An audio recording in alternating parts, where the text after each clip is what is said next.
Bienvenidos una vez más a Contrapunto Nacional. Hoy venimos a analizar un fragmento televisivo de puro impacto, un auténtico momento de alto voltaje político que ha dejado tiritando a la factoría de bulos de Isabel Díaz Ayuso y a toda la cúpula del Partido Popular. La mesa de debate echaba humo cuando se puso sobre el tapete la estrategia que la derecha y sus terminales mediáticas están ejecutando para intentar demoler al gobierno de Pedro Sánchez. Pero lo que pretendía ser una encerrona contra el Ejecutivo se convirtió en una humillación histórica gracias a una intervención magistral de Ruiz y García López, quienes literalmente pusieron a bailar a los tertulianos de la derecha con un baño de realidad jurídica y periodística que ya es completamente viral. En este vídeo vamos a desmenuzar cómo se desmontó paso a paso esa trampa que confunde deliberadamente la sospecha con la realidad. Ruiz tiró de memoria histórica para recordar cómo la maquinaria del fango judicial utiliza siempre el mismo modus operandi: lanzar acusaciones falsas a los cuatro vientos, inflarlas en las portadas de los periódicos corruptos y usarlas como palanca política para erosionar al gobierno antes de que la justicia las pueda desmentir.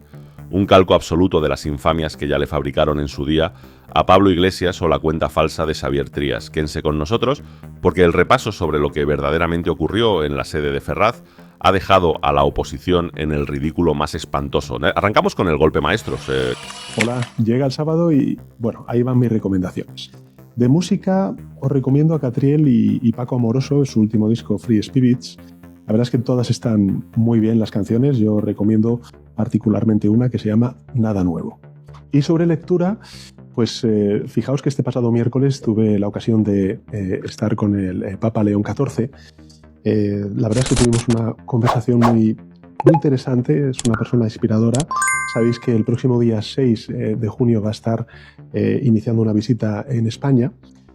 Y bueno, me regaló esta carta encíclica que estoy convencido ya habréis escuchado y leído en algunos medios de comunicación, que se titula exactamente así: sobre la custodia de la persona humana en el tiempo, de la inteligencia artificial, y creo que es de una muy interesante y oportuna lectura.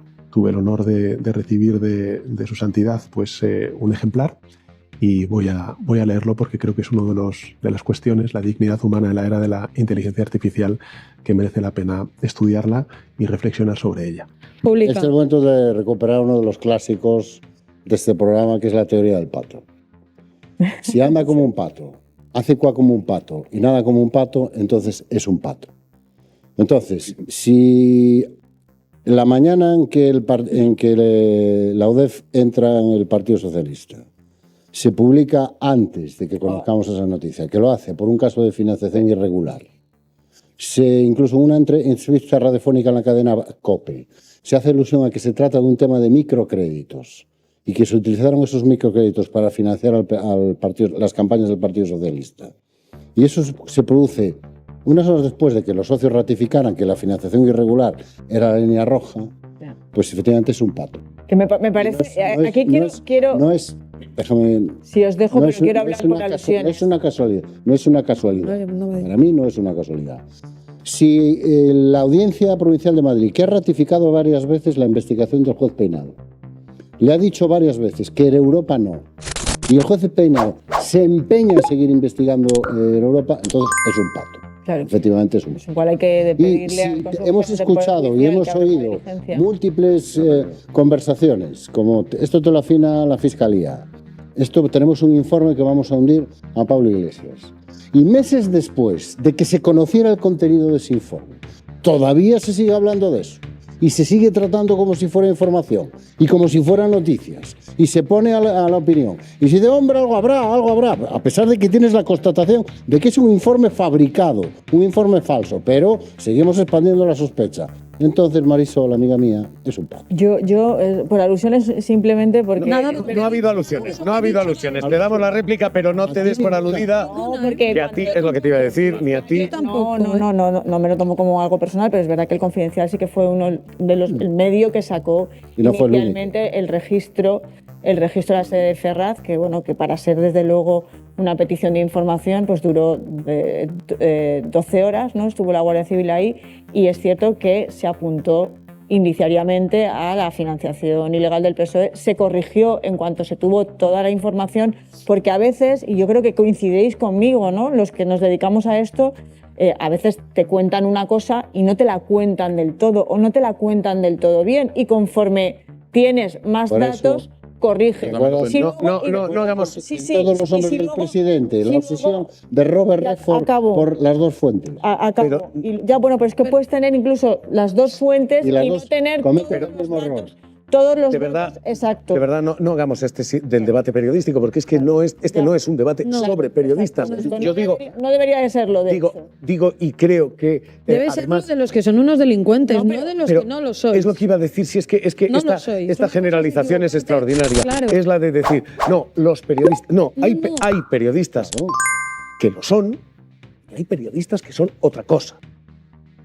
Y yo creo que todos nos conocemos ya en el paisaje y que cada uno sepa quién es cada uno. Si es que no hay en esto, pero el debate no es este. El debate es un Partido Popular que en Cámara, en Congreso, desde la tribuna y sabiendo ya, cuando sabemos ya el auto, que no habla de financiación ilegal, utiliza eso como arma. La cuestión no es la información originaria, sino la palanca política que se hace a partir de ahí. El debate es político, no es periodístico. Y acabo un momento. Es que eso es un problema del PP. ¿Sabes? Es un problema del PP. Es que el PP en Aragón ha hablado de determinadas informaciones que no estaban contrastadas. Es un problema del PP, no es un problema de los periodistas. Pero es que en cualquier caso, nos estamos refiriendo... Muy breve, puedo. Esto no va de un redactor que tiene dos fuentes. Esto va de que un partido sabe perfectamente la verdad y está agarrándose a una información errónea o falsa para intentar sembrar una situación de caos. Porque el Partido Popular, con esa estrategia, lo que quiere decir es que esto ya ha llegado a su fin, que este país se cae. Vamos así desde el principio de la legislatura. Pero el problema es que cada día se pasan más de frenada y pierden credibilidad, porque hay cosas que se pueden criticar todos los días, todas las semanas, pero no todo se puede criticar con la misma vehemencia. No todo lleva una manifestación en Colón, no todo puede ser motivo de una moción de censura y no todo vale para mentir y para intentar acabar con un rival político. Estamos hablando evidentemente del pasado miércoles. Han pasado solo 2 días, pero parece que ha pasado mucho tiempo y claro, tampoco demos la impresión de que es que en España no había ningún problema de corrupción, no estaba en el ambiente, no estaba en la conversación y el miércoles por la mañana Feijóo llega al Congreso y dice tal y... No, veníamos de una semana marcada por el caso Zapatero. 7 días antes la sesión de control, lógicamente, estuvo marcada y protagonizada por el caso Zapatero. Veníamos de toda esa semana y evidentemente el Partido Popular en su estrategia parlamentaria de oposición al gobierno planeó esa sesión de control del pasado miércoles también sobre los casos de corrupción que asedian al gobierno. Y es en ese momento cuando sale la información del Confidencial que efectivamente, por cierto, sí fue un registro, con esto nos pusimos, o algunos se pusieron, que era un requerimiento, pero no fue un registro, por favor. No fue un registro, el auto habla varias veces de registro y estuvieron 12 horas y pidieron de todo, pero bueno. Pero el registro no lo determina la duración, lo determina la resistencia. Esto es un requerimiento de información. El auto y el auto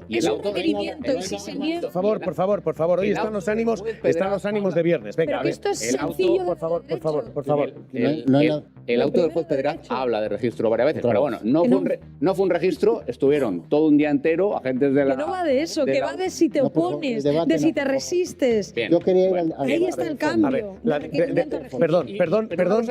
Una cosa más que quería decir. Efectivamente, no es una trama de financiación irregular en el sentido de que las tramas de financiación irregular, Gürtel, Filesa, es decir, para financiar una trama de facturas falsas para financiar al partido. No. Aquí estamos hablando de una presunta, y ponemos siempre el presunto adelante, trama de facturas falsas con la participación de un histórico del PSOE andaluz, por cierto, el señor Zarrías, presunta, por supuesto, para pagar los servicios de una presunta escritora, lo de presunta escritora está mejor que nunca, que se dedicaba a, entre otras cosas, pretender sonsacar información de bandos de la UCO a cambio de favores asterisco institucionales del gobierno. Asterisco. Y pregunto, ¿es eso menos grave? Asterisco, nota a pie de página, y doy la réplica. Madre mía, cómo están los ánimos. Déjame, por favor, ponerle el asterisco, la nota a pie de página. Se está comparando efectivamente lo que ha pasado esta semana en Ferraz con lo que pasó en el año 2013 en el Partido Popular. Y el juez Ruz, entonces, llevaba meses esperando una documentación. 1. 2. Remite ese día lo que se remite en esta ocasión, un requerimiento de información. Y el Partido Popular no la entrega. Y acaba el día. Y a las 9 de la noche, y ante la negativa a entregarlo, ese requerimiento se transforma y se convierte en un registro. Claro. Aquí esto no ha ocurrido. Aquí hay un requerimiento y se entrega, con una segunda diferencia. En aquel momento esto se hace después de meses de investigación y ya en fase. Ahora estamos todavía en instrucción. Y dicho esto y contado todo esto, 1 minuto me queda para la bronca que queráis tener, pero en 1 minuto, por favor. Venga. Bronca ninguna. Si esto es muy sencillo, aquí hay 2 posiciones. Por un lado están los que decimos, como yo, que efectivamente hay corrupción o sospechas de corrupción y que hay una dimensión política de esta crisis que debe ser afrontada y que además hay casualidades extraordinarias. O dicho de otra manera, hay patos aquí, muchos patos. Y pues están los que dicen que no, que aquí todo es corrupción y que no hay patos y que no hay casualidades extraordinarias y que la actuación de todos los jueces y de todo el mundo ha sido impecable. Entonces, cada uno que elija su propia aventura.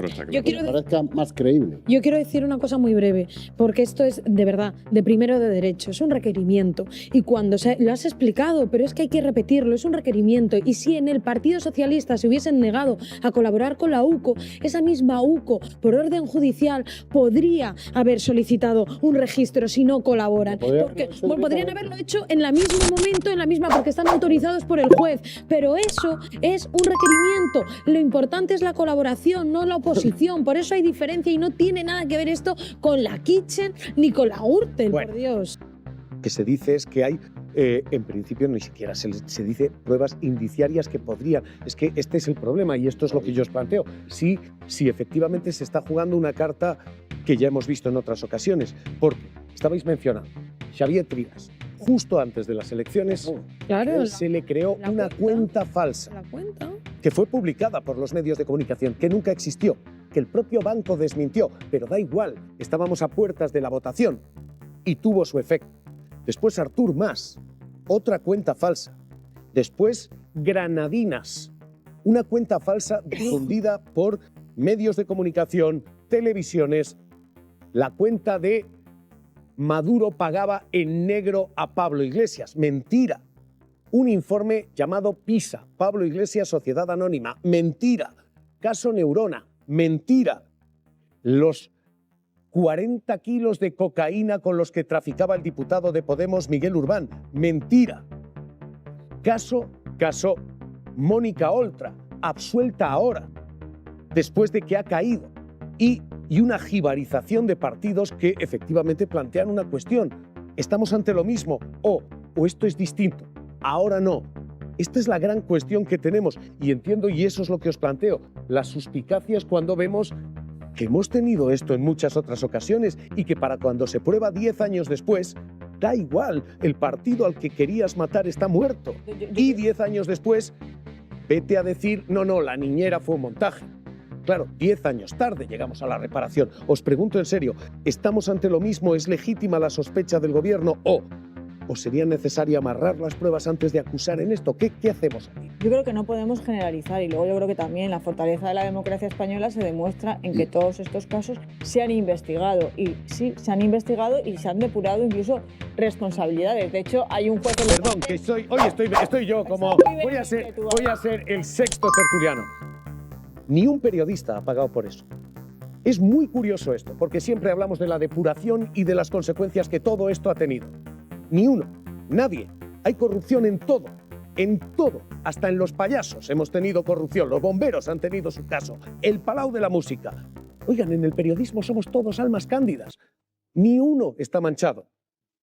Así que vuelvo a plantear, perdón, ya está, y ya termino. Estamos en esto, para cuando esto se repare, si se repara, ¿es demasiado tarde? O esto es humo y es una cortina del gobierno que está aprovechando con irregularidades anteriores para salvarlo.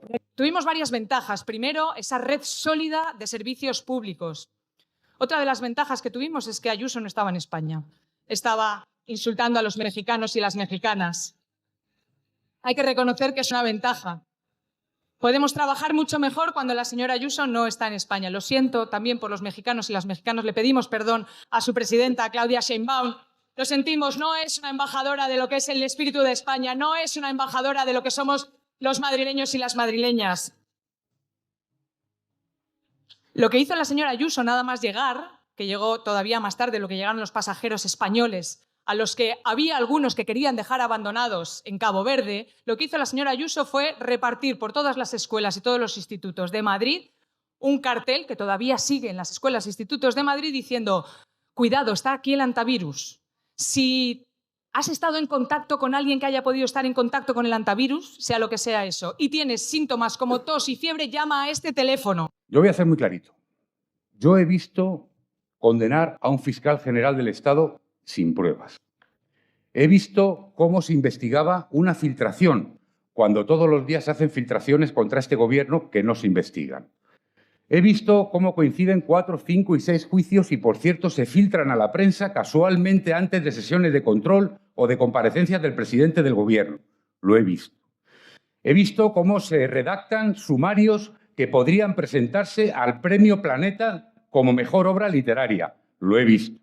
He visto cómo se abren causas con denuncias de manos limpias, de Hazte Oír, de todas las organizaciones ultraderechistas de este país, sin ninguna prueba, es más, con pruebas falsas, y he visto cómo se archivan otras que tienen todas las pruebas. Todo eso lo hemos visto, lo estamos viendo. Y yo quiero deciros una cosa, en este partido está prohibida la corrupción, y por eso actuamos siempre.